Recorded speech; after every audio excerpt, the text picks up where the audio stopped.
Good evening and welcome to the Business Day. I'm Javon Keys.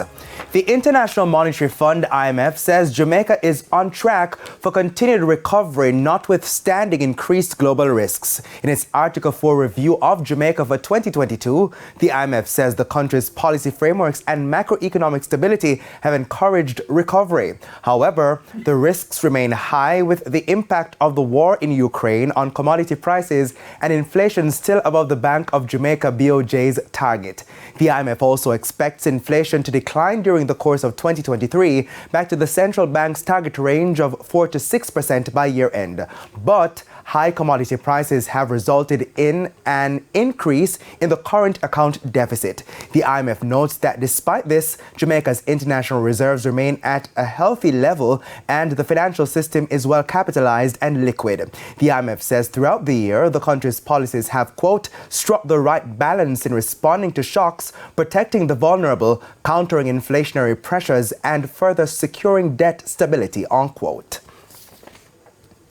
The Caribbean Development Bank, CDB, and the World Bank are eyeing deeper cooperation.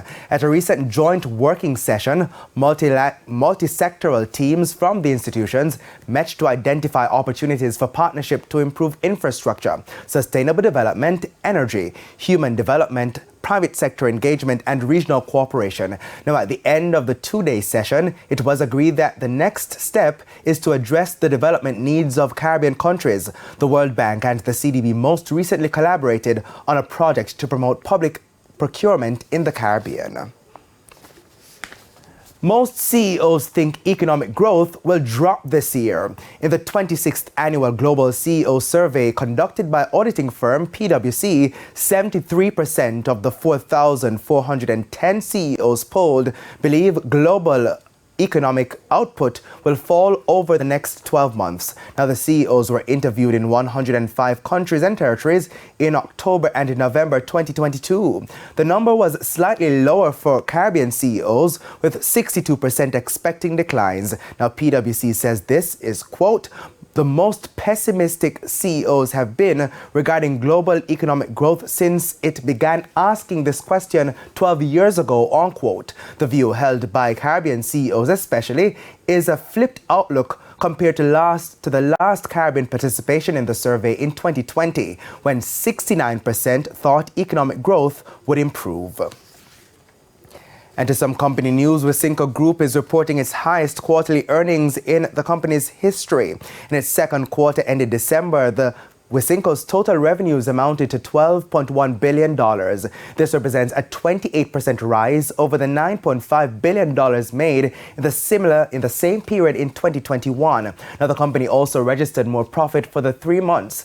Net earnings amounted to $1.2 billion. Now, for the same period in 2021, the company made $1.16 million. Wisynco says it continues to see increased demand in all its business channels.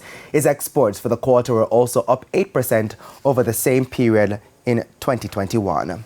And to the foreign currency market now, the US dollar is being sold for an average $155.13. $115.77 is the going rate for the Canadian dollar, $187.29 for the pound, while it's costing an average $169.16 for the euro.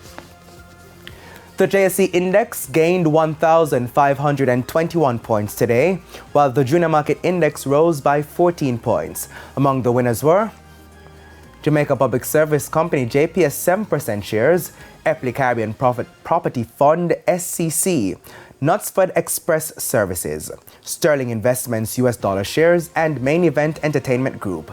The decliners were led by Portland JSX, 138 Student Living Jamaica, Lasco Financial Services, JMB Group 7.25% Cumulative Redeemable Preference Shares, and Siboney Group.